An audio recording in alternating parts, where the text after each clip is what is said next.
1 down and 4 to go. One first get into the playoffs, it's a one-game season, 1 week at a time. It's still a long way to a championship. When we show up like that, we are dangerous. But each week, the field gets smaller. We live to play another week, man. Survive in advance, right, baby? While the ultimate goal gets closer and closer. That football team deserves to be here. So do you. Let's see who keeps the state title dream alive on the Friday Night Blitz. This is Action Sports Jack's Friday Night Blitz, sponsored by Whataburger, just like you like it. Half for we in the graveyard of Mine Street. Yes, sir. We in zone 5. Yes, sir.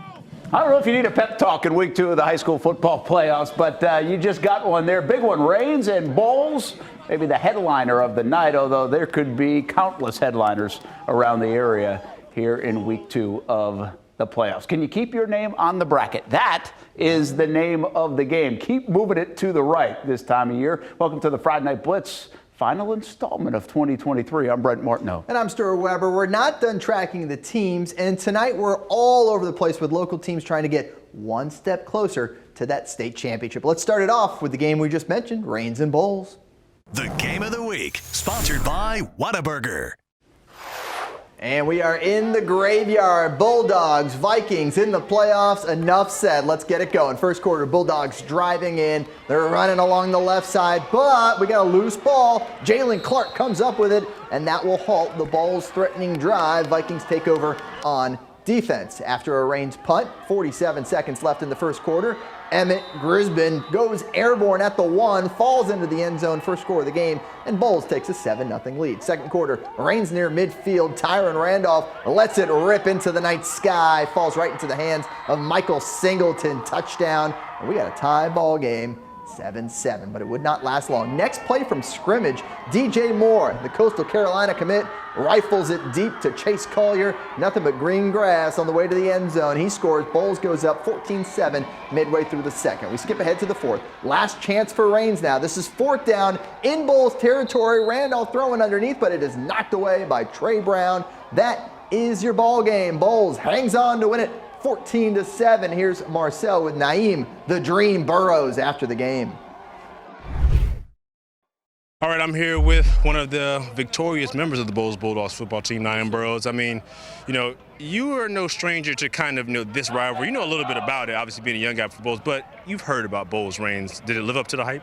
Yeah, it did. It was just crazy feeling coming back to play on this field. Even watching my brother play on this field all 4 years, it was like, I wanted to play on this field at least one time before I graduated. So I know coming back to this field, I was nervous at first. It wasn't an ideal game. Didn't have my best game, but we came out with the win. This one's about your quarterback. DJ obviously never rattled. Guys always seems cool, calm, and collected, dishing the ball all around the field. Man, just talk about the play from one today. DJ's a great quarterback. Sometimes make mistakes, but everybody makes mistakes, But he likes to come back and fix what he messed up, or he comes back and makes a play. I just love DJ at quarterback. Name of the game is Survive in Advance. You guys survived tonight. You advance. You looking forward to the next round? I am. It's gonna be a little tough. Ain't nothing we can handle. I love it. One more question for you, man. Did you close all your activity rings today? Yeah. So you got the watch on. Yeah, I should have. Awesome. I should got it. Awesome, man. Well, congratulations. Moving on. That's Naeem Burrows from Bolles Bulldogs. Your victorious winners tonight at the Graveyard. My activity ring's still wide open. Rainy and slick tonight at Riverside. Bishop Moore visiting from Orlando. Did we mention the ball was slick? Ronald Bertrand, how about this early on? It's a scoop and a score to get first points on the board for the Generals. That's a heck of a start at home against a very good Bishop Moore team. Bishop Moore up 10-7, and they are starting to get rolling. Quarterback Bjorn Jurgensen goes full through the Vikings. What does he do here? He's full Viking. He's going berserker. There he goes. Very good. Okay, that's a touchdown. General's looking for some payback. Deshaun Kelsey finds Jamal Harvey Jackson. Nice catch in the drizzle. He's got a lot of green to run on. Finally knocked down inside the 10-yard line. Next up, Kelsey on the receiving end. Throw it up to him. He got it. Comes down with a touchdown. I'll tell you what, this was a heck of an effort by Riverside. Down 17 in the fourth quarter. They almost came all the way back, but they do fall 37-35. Bolles will now play in Orlando next week against Bishop Moore. How about Bradford playing host to Eastside in this second round clash? Tornadoes will get on the board first. Dejan Shanks connecting with Shalil Cummings. 3rd and 9 play there. Goes for 24 and a touchdown, 7-0. Bradford. Eastside actually scored a touchdown. They tied it up, but next Bradford drive, it really is. Shanks to Cummings again, 14-7. Then Tornadoes defense. How about a strip fumble? There it is. That defense has been so good all year. We have to make a point of it when they give up a touchdown. That's how good they've been. And they only gave up the 1 touchdown. 28-7, your final. They've been awesome for 2 years. Yulee looking for its first regional final since the Derrick Henry era. They'll have to take down the Baker County Wildcats, and this is a fun rematch. Yeah. Early in the first, Nico Smith taken down by Case Foster for the quarterback sack. Smith would leave the game with an ankle injury, ended up on crutches. That's a big factor in this game. Same quarter, Wildcats up 3-0. Baker looking to find the end zone, but Hudson Register picked off by L.J. Jacobs. Hornets go for 2. They take the lead, 8-3. Fun score. Second quarter. Second quarter, same score. Wildcats in Hornets territory in Register. We'll call his number for the quarterback keeper. There he goes. And there he goes. Baker back in the lead, 9-8. They would go on a little bit of a scoring run because still in the second, Hornets defense applies the pressure. MJ Mobley hits Register for the quarterback sack. So for the time being, still 9-8. Less than 4 to go in the second quarter. Yulee looking to get back on top. And then look at Seth Chestnut. Picks it off and nobody in front of him. Takes it the other way for an easy pick 6. Baker goes for 2 and the Wildcats make it a 10-point game, 18-8. Baker County wins a game that was closer than the scoreboard looks, 32-14. Here's Olivia Tassley with Coach. All right, Olivia Tassley here with the winning head coach tonight. Baker County takes down the Yulee Hornets 32-14. Coach, instant reaction from the game. Defense played great. Our defense played great tonight, and hats off to them. Offensively, it took us a little while to get warmed up, but second half, I thought they stepped up and played better, and couldn't be proud of these guys, and we're ready to be in our 4th regional final, and there ain't many teams that can say that, so I'm proud of the guys, coaches, community, and everybody. It's a great place to be. It's all 3 phases of football, right? Your defense really showed up again against Ulie, and now your offense really takes it home in that second half. Talk to me about all 3 phases of this team. Well, like I said, defense has been our strong point, and the last since we got Hudson Register playing quarterback, offense has really come on, and we struggled a little bit tonight, but that's part of it, and you overcome the hard parts. And then even our special teams, we kicked a field goal to start the game, and Boatwright gave us a touchback. And like I said, just proud of all these guys and the coaches, how hard they are, and we enjoy not having Thanksgiving week off. I was just about to say Thanksgiving week, you're playing football. Instant reaction. Has that happened? It's honestly a high school goal. Everybody says we want to be playing at Thanksgiving, and again, I'm going to keep saying it. It's our 4th year in a row that we've done it. So kudos to all the whole community and kids and coaches and everybody. It takes a lot to do that. There's not many teams that can say it, and we're one of them. So I'm real proud of everybody. Coach, congratulations. Go enjoy your win tonight. We'll see you next week. Olivia Tassley here at Yulee High School as Baker County extends their season 1 more week. They take down the Yulee Hornets 32-14. Guys, let's send it back to you. Happy Thanksgiving in McClenny when you're still playing football. Update to the Class 2S Region 2 bracket. Baker County now will travel to, Bradford. And points will be at a premium. We know that going in. Big rivalry game there, so love to see another big rematch there. Hey, must have been a long week for the likes of Trinity Christian, UC, and Providence. Class 1M, they got one last round of the playoffs, so they had to wait a whole extra 7 days to get out on the field. And for the Conquerors, that day couldn't get here fast enough. 1 year ago, they lost to UC in upset fashion as the Christians picked up their first win in the series in 30 years and ended Trinity's year.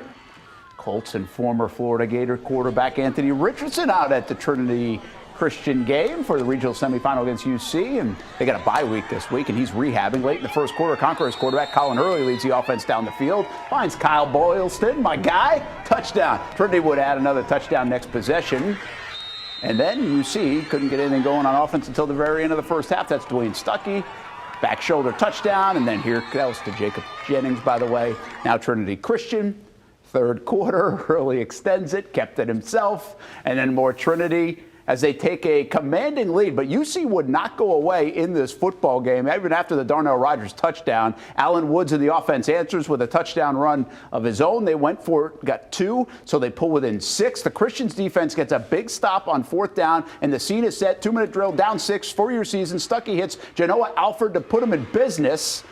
And they've got a chance now. Oh, my goodness, almost broke that tackle at the end, too. Inside the 10-yard line, 4th down with 30 ticks to go. And here's the ball game. And there's the ball game. Incomplete pass. What a football game. Trinity Christian wins 28-22. Survive and advance. Here's Jason Hamby with Coach. All right, I'm here with head coach, Verlin Dormany, coach. About came down to the very last play there. About as exciting as it gets. Always does with these guys. I mean, it's like unbelievable that, big rival, playoff game, second time we played this year. I mean, it's great, but it's fun to win. Coach, they knocked you out of the playoffs last year. How much more did that give y'all motivation-wise coming into this one? It was talked about a lot now. It's talked about a lot, and every time we play these guys, it's going to be that way. They have a good football program, so do we, and, it's great to win. Talk to me about your quarterback, Colin Hurley. You made plays when he had to. What did you see from him tonight? You know what? You're exactly right. He made plays when he had to. We made some blunders. We gave him some easy touchdowns on the we tried to fake the punt, and then we gave a touchdown with 30-something seconds left for half. But hey, came out on top. And proud of our kids.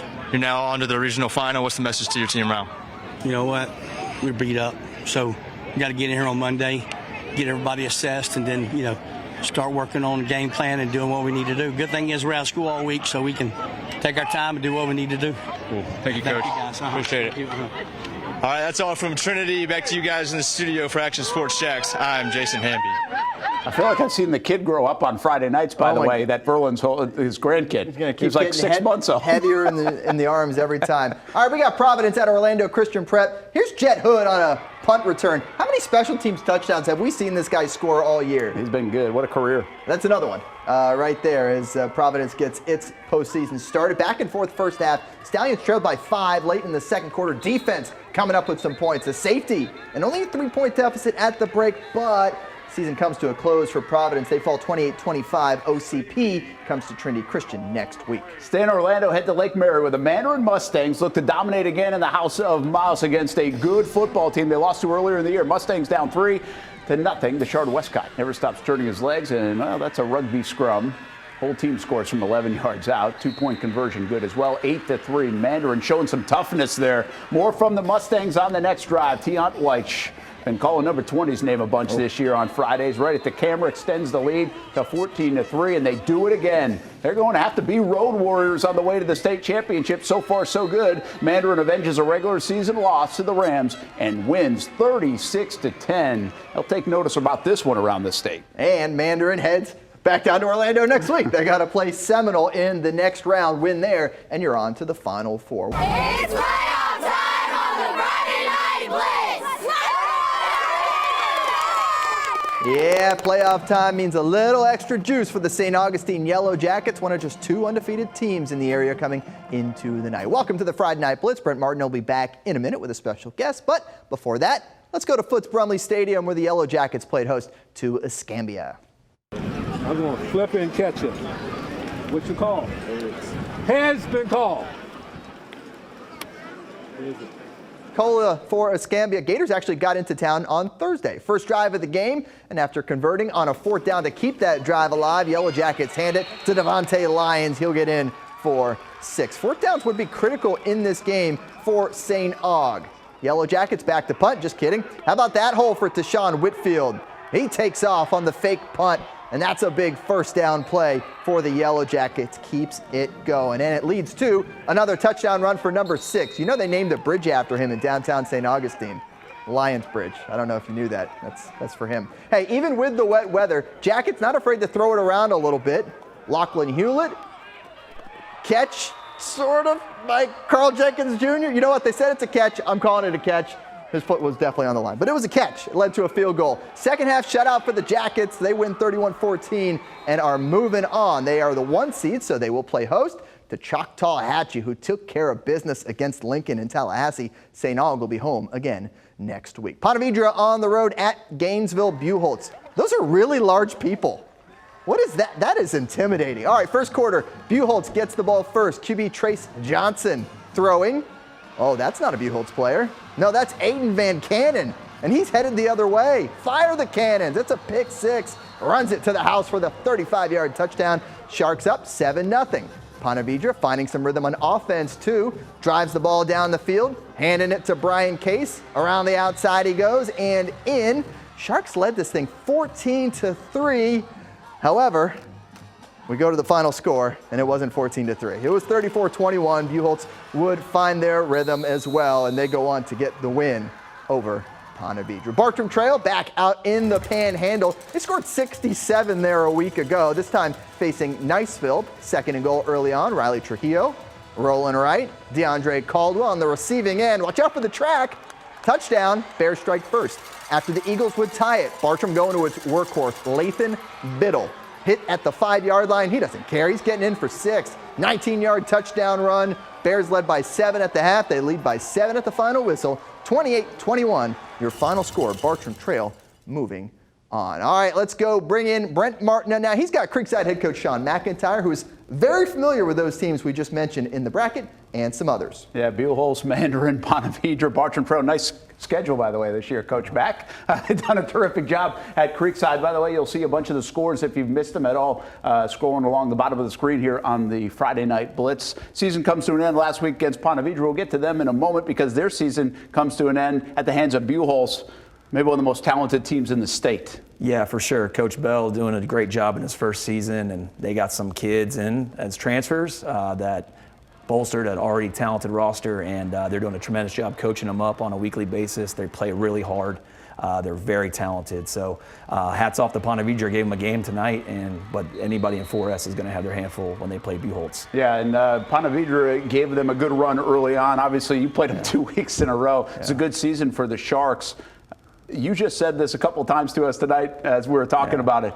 Man, you're going to get the best you got if you're going to play a team from Northeast Florida, and Ponte Vedra and others showing that tonight. Yeah, for sure. Northeast Florida has tremendous players, tremendous coaches, support, and if you play anybody from our area, I mean, Bartram goes to the Panhandle twice and wins. Tonight, a great game between Bolles and Rains, Trinity and UC. Just awesome football in Northeast Florida, and hopefully it continues on. Those teams that get to practice on Thanksgiving, what a blessing. If I wish I was coaching tonight, but if I couldn't be, I'd rather be here with you guys. The only thing I'd rather be doing is coaching. But, those guys that get to practice on Thanksgiving and go on is just an awesome blessing for that team, those kids, and all the work they've put in. Yeah, we appreciate you being here on this Friday night. And let's talk more about Bartram Trail. That is a tough task. Go out there twice in a row to do it, but pretty hardened football team and another first-year coach getting it done so far right now. Yeah, for sure. We made that trek to the Panhandle last year, and so a lot of adversity when you have to travel 8 hours on a bus on a day, and they had to do it back-to-back weeks. So hats off to them for getting their kids ready to play against 2 really good teams in Navarre and Niceville. And then now we're going to see District 3 from 4S, which is the district we're in, play for the regional final again this year. So that it's been a very tough district, and Buchholz and Bartram next Friday night will be a good one. How tough is Biddle this time of year, too? You can lean on that run game, which is nice, right? Oh, for sure, for sure. I have no doubt that Bartram will be ready to play next week, and Lathan Biddle will be tough to tackle. He always is, week in and week out. All right, another team that we showed earlier in the show, Mandarin. I think maybe the biggest win of the night to beat Lake Mary 36-10. We won. This team is super talented on both sides of the football. Impressive so far in the playoffs. For sure. Hats off to Coach Bullock and his staff and all the things that they're doing at Mandarin. It's not how you start, it's how you finish. And they have definitely found the recipe for what works. They're going to have to make a third trip down to Orlando. They're obviously very comfortable and confident in that. They played Seminole, I believe, in the first round last year and gave them all they wanted. So just keep it rolling. Practice on Thanksgiving. I heard Coach Bullock on the radio on my way in tonight. Just super excited to practice on Thanksgiving and the blessing it is to be at Mandarin High School. So just pray that they go and have the best week of practice that they have and go down to Seminole and give them all they want. Be pulling for those guys from Northeast Florida for sure. There's no offseason. Hit the weight room. You got a good quarterback in Sean Aschenfelder, headed to Rutgers. Got a good football team next year coming back? Oh, for sure. We're excited. Made the playoffs for the 4th straight year this year. And just where we are as a program every week. Obviously we lost to a very good Ponte Vedra team in the first round, but excited about our season and where it was. We played the 13th most difficult schedule in the state this year. Wow. And never backed down. Proud of our kids and our coaches and our program, and love going to work every single day, and love coaching within this community with these guys who are still practicing and guys who got beat tonight. But just an awesome job that we have, and the way that we get to do things on a Friday night. Well, Friday nights get too stressful. You did a great job as an analyst. So we could always do that. Coach Sean McIntyre from Creekside, happy Thanksgiving to you. Yeah, and thanks. have a good offseason. Thanks for having me. Thanks for being here. All right, back to the games as we wrap this thing up on the Friday Night Blitz. Fort White making its postseason debut. They had a bye week a week ago, hosting Union County. Indians up 7-3, but here come the Tigers. Trenton Klein, little screen to Gavin Jenkins. That was trickery because he throws it to Brian Tyson into the end zone for a touchdown, 10-7. And after a back and forth battle, Union County with the upset win, 17-10. They get the victory and will play at Madco next week. Camden County came from behind to win in round 1. On the road at McEachern, we're told it is. Round 2. No need to come from behind this time around because they didn't give up a single point.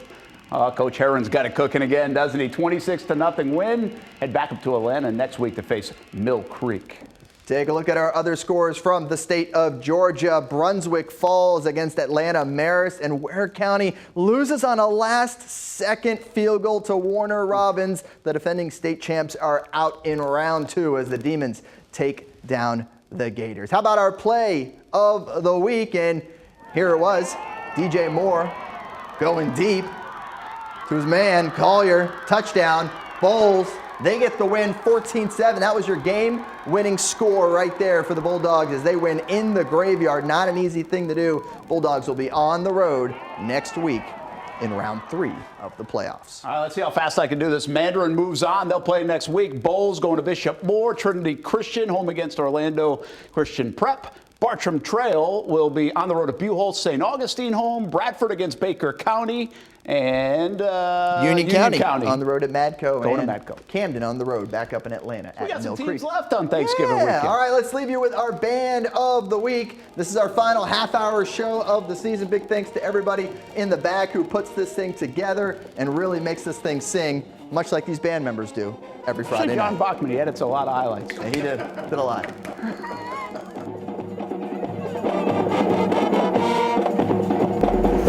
Thanks for watching Action Sports Jack's Friday Night Blitz, sponsored by Whataburger, just like you like it.